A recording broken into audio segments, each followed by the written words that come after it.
Okay, so this wall moves, as you can see, not very good. So I'm gonna just cut this back.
Okay, so we're gonna put some glue along the existing plaster.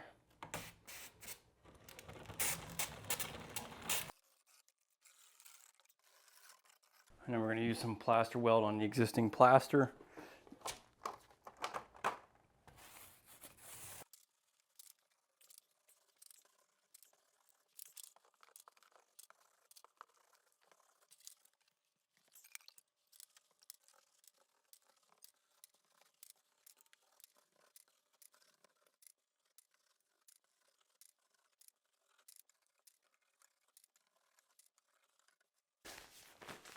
All right, so we're gonna use some base coat and we're gonna coat this entire wall.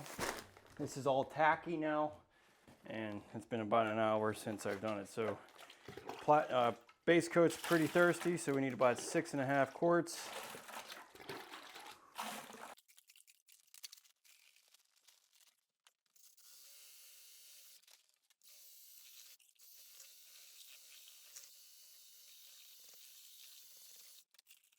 Okay, so you want to use a hawk and a flat trowel.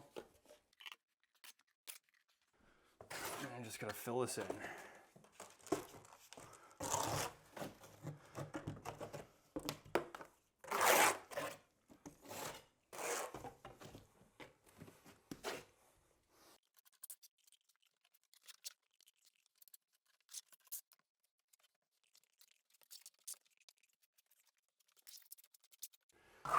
So you do want to allow the veneer coat to be about an 1/8 inch thick. So you don't want this to be flush unless you're trying to feather it out here.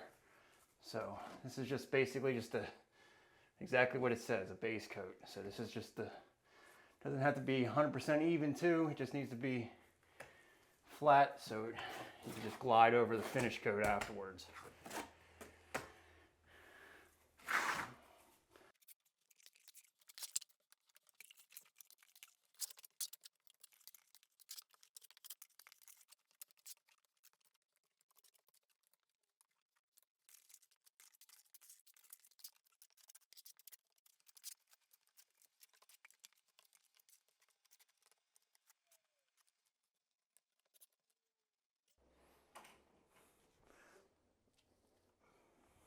We're going to use the Cali Coat finish coat.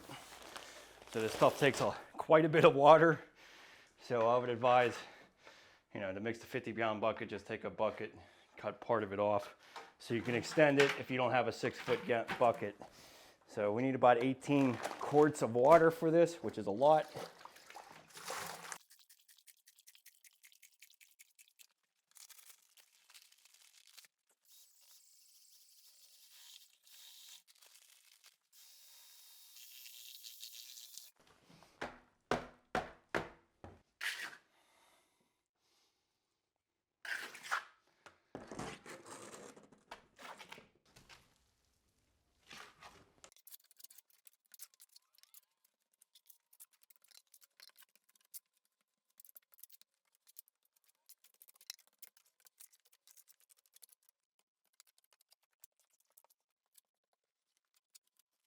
Okay, so about 20 minutes later, you can take a sponge and then just wipe this down, kind of smooth things out.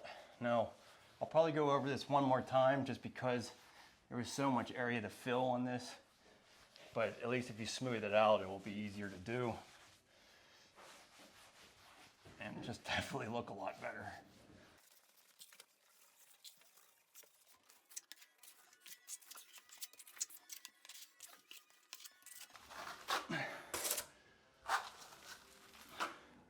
So no doubt, plaster wins every time.